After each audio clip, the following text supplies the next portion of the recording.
भगवान शिव की अविरल भक्ति को धारण कर रहे हैं।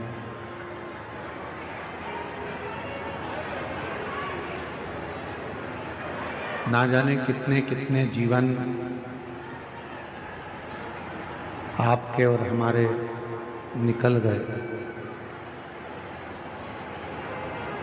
ना जाने कितने कितने जन्म आपके और हमारे निकल गए, फिर भी हम भगवान की अविरल भक्ति को प्राप्त नहीं कर सकते। पर अब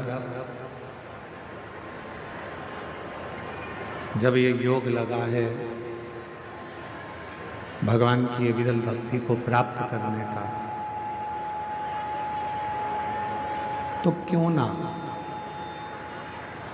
इस मानव शरीर को हम सार्थक करें,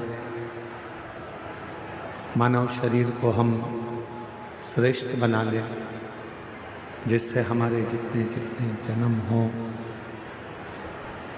जितने जितने जन्म हम पूर्व में निकाल चुके हैं, उन सभी जन्मों का फल इसी मानव जन्म में हम प्राप्त करें।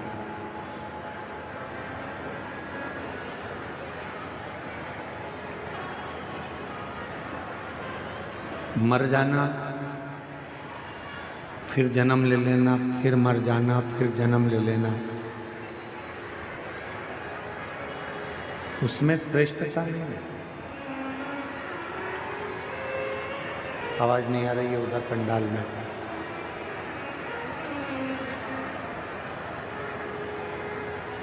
पुनरपि जन्मम पुनरपि मरणम, बार बार जन्म लेकर मरना, फिर जन्म लेना, फिर मरना, श्रेष्ठता नहीं है। श्रेष्ठता कब होती है? जब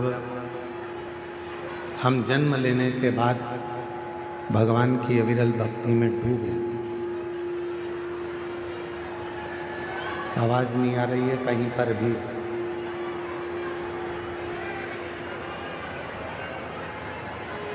जब भगवान की अविरल भक्ति में हम डूबे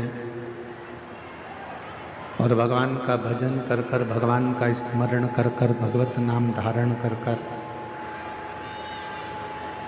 भगवान की अविरल भक्ति को धारण कर कर,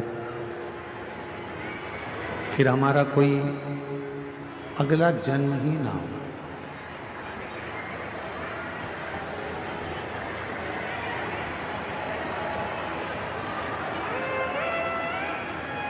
पंडाल में आवाज नहीं है, पंडाल में आवाज नहीं आ रही है।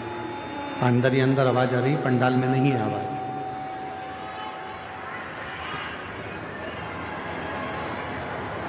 जन्म लेना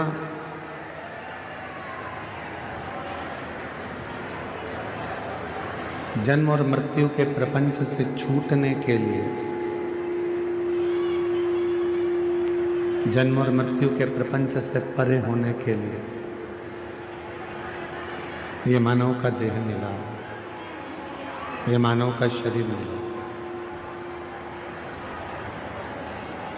और मैंने तेरे ही भरोसे बाबा, तेरे ही भरोसे हवा उड़ती जागी बाबा,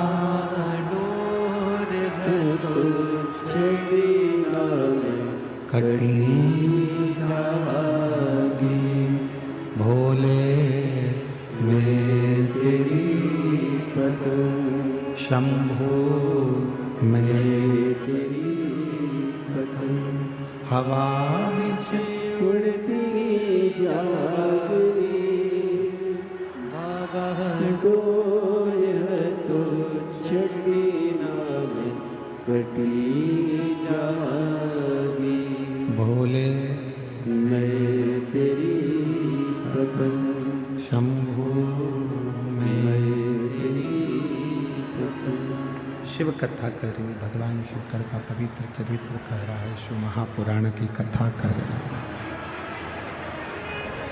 एक माली रोज पेड़ में पानी देता है, वृक्ष में पानी देता है।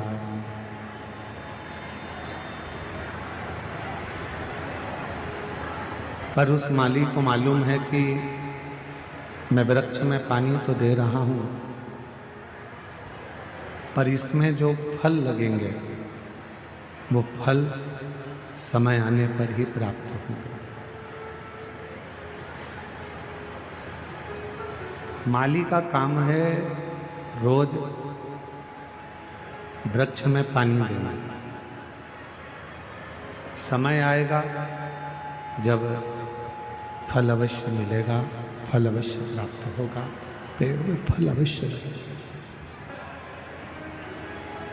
शंभु शंभु शंभु शंभु शंभु शंभु शंभु शंभु शंभु शंभु।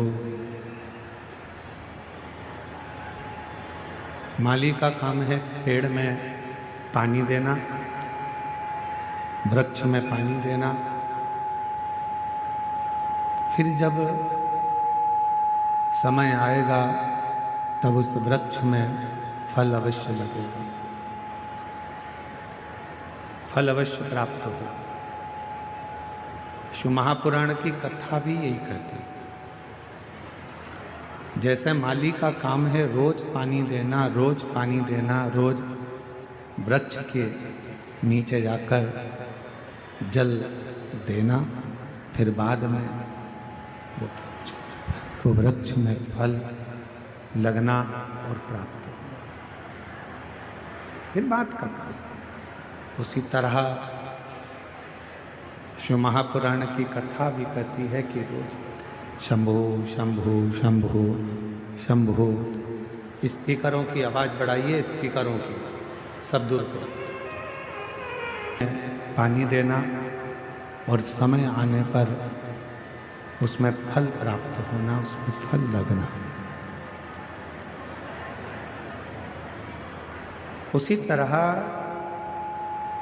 शिव महापुराण की कथा कह रही है कि रोज प्रतिदिन भगवान शंकर के मंदिर में जाकर, भगवान शंकर के मंदिर में पहुंचकर एक लोटा जल चढ़ाते रहो। जैसे माली रोज जल चढ़ाता है पेड़ में और एक ना एक दिन फल जरूर आता है, उसी तरह जब हम रोज प्रतिदिन भगवान देव अधिदेव महादेव को जल चढ़ाते रहेंगे, प्रतिदिन हम शिव नाम लेते रहेंगे, तो ये निश्चित है एक ना एक दिन हमारी जिंदगी में भी कोई अच्छा फल अवश्य प्राप्त होगा। हमारी जिंदगी में हम समता का भाव रखेंगे, तब हमारे जीवन में देव अधिदेव महादेव कृपा करना प्रारंभ कर देंगे और हमारी जिंदगी को श्रेष्ठ। हम समता का भाव ही नहीं रखते।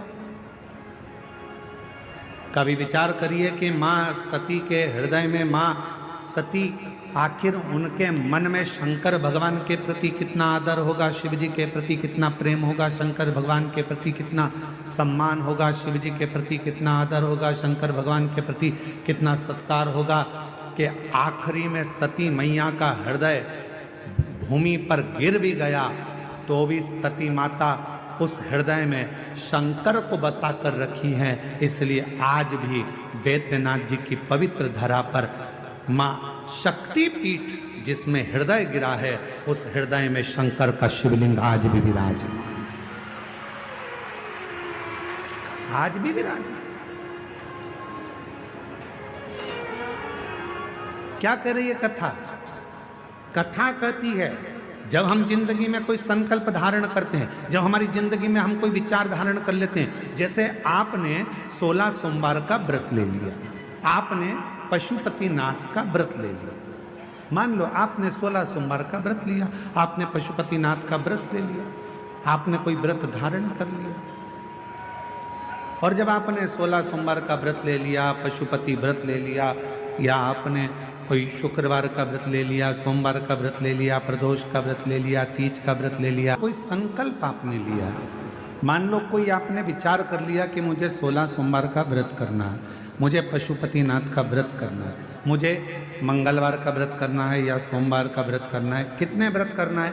पशुपतिनाथ के कितने व्रत होते हैं? 5। अब मान लो तुमने पशुपतिनाथ का व्रत का संकल्प लिया कि मैं 5 व्रत करूंगी, रजस्वला हो गए, नहीं कर पाए, कहीं जाना पड़ गया, नहीं कर पाए। तुम्हारे व्रत का टेंशन किसको है? तुमको कि मेरा व्रत नहीं हुआ।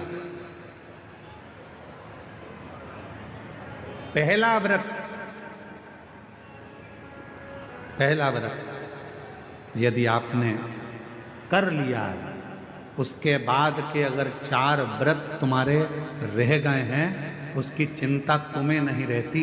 जिसका तुमने संकल्प लिया है उस महादेव को तुम्हारी चिंता रहती है कि यह कब पूरा,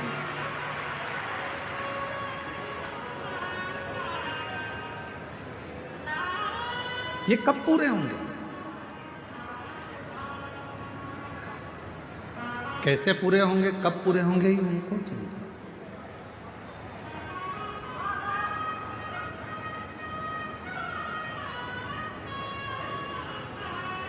ये व्रत कैसे होंगे, ये उनको चिंता। आपको लगता है कि मेरा सोमवार का व्रत ये वाला छूट गया है, रजोधर्म से हो गई, या कहीं मुझे जाना पड़ गया, ये व्रत रह गया है, कैसे पूरा होगा, उसकी चिंता तुम मत करो। तुम तो देवाधिदेव महादेव पर छोड़ दो। बाबा ने पहला व्रत करवाकर या दूसरा व्रत करवाकर बीच में अगर 1-2 सोमवार निकल गए, कोई कारण से बाबा ने उस व्रत को बीच में रोक दिया है, उसका कोई कारण है। बाबा चाहते हैं तेरे 5 व्रत जैसे ही पूरे हो जाएं, वैसे 3 महीने में तेरा काम हो जाए, इसलिए बाबा उसको थोड़ा बीच में गैप करे। इसलिए बाबा ने उसको बीच में थोड़ा थोड़ा रोक रोक कर उन 5 व्रत को करवाए, तब 5 व्रत।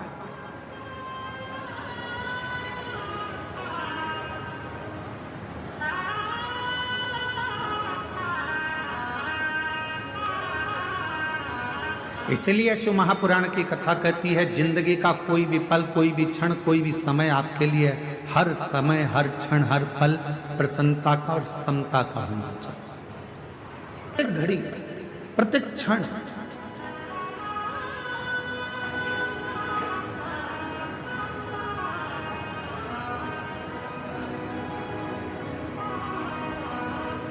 आप जब चाहो जब भगवान को भजो, आप जब चाहो जब शिव का स्मरण करो। इस हृदय में शिव समाहित है।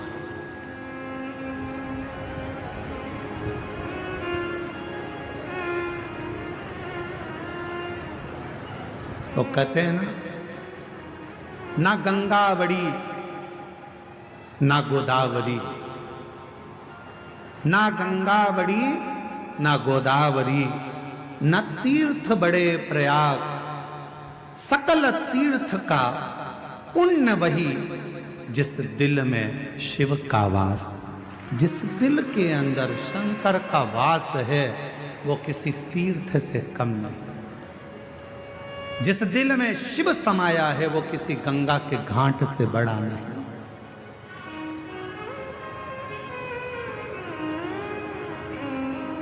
सबसे बड़ा तीर्थ कौन सा होता है? आपका हृदय, आपका दिल, आपका मन। बिना किराए के आप 2 मिनट में पहुंच जाते हो और 2 मिनट में वापस आ जाते हो। अभी बैठे बैठे आप लोगों से हम काशी की बात करेंगे तो तुम्हारा दिल काशी पहुंच जाएगा, वापस लौट कर आ जाएगा।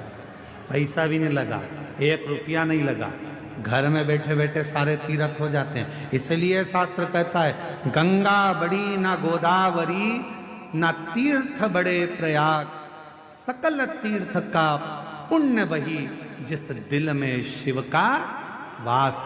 जिस दिल में शंकर का वास होता है, वो गंगा, कावेरी, गोदावरी, तीर्थ, प्रयाग सबसे बड़ा वही हृदय हो जाता है।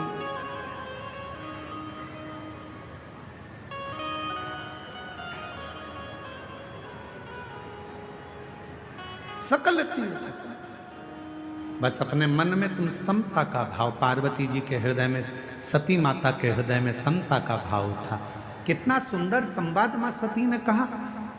शिव महापुराण के सती संवाद को यदि आप श्रवण करें, शिव महापुराण के सती संवाद का यदि आप स्मरण करें, शिव महापुराण के सती संवाद को अगर आप सुने तो उसमें वर्णन आता है, माता सती अपने पिता दक्ष प्रजापति से कहती हैं, पिताजी तुमने मुझे जन्म दिया, रति को जन्म दिया, 60 कन्याओं को जन्म दिया, ये मेरी रोहिणी भी बहन है, ये रति भी मेरी बहन है, इतनी बहनें हम एक साथ हैं। आपने सबके पति के लिए सिंहासन दिया है, आपने सबके पति के लिए आदर दिया है, आपने सबके पति के लिए सत्कार किया है, फिर मेरे पति के लिए कोई आसन क्यों नहीं रखा?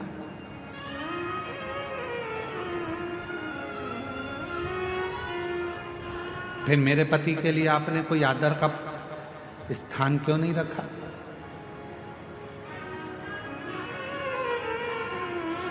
क्या कारण था जो मेरे पति का आप आदर नहीं कर पाए, मेरे पति का सम्मान नहीं कर पाए, मेरे पति का सत्कार नहीं कर पाए? क्या कारण? राजा दक्ष प्रजापति कुछ नहीं बोले। एक शब्द राजा दक्ष प्रजापति ने ऐसा कह दिया कि सती मैया ने अपने प्राणों को त्याग दिया। ये प्रसंग हम शिव महापुराण में लेकर नहीं आते, परंतु इस प्रसंग को इसलिए लेकर आए हैं क्योंकि ये जो भूमि है बाबा वैद्यनाथ जी की, ये 51 शक्तिपीठ में से एक शक्तिपीठ है जहां माता का हृदय गिरा है, इसलिए इस कथा के प्रसंगों को शिव के साथ लेकर आए, इसलिए इसको लेकर आए।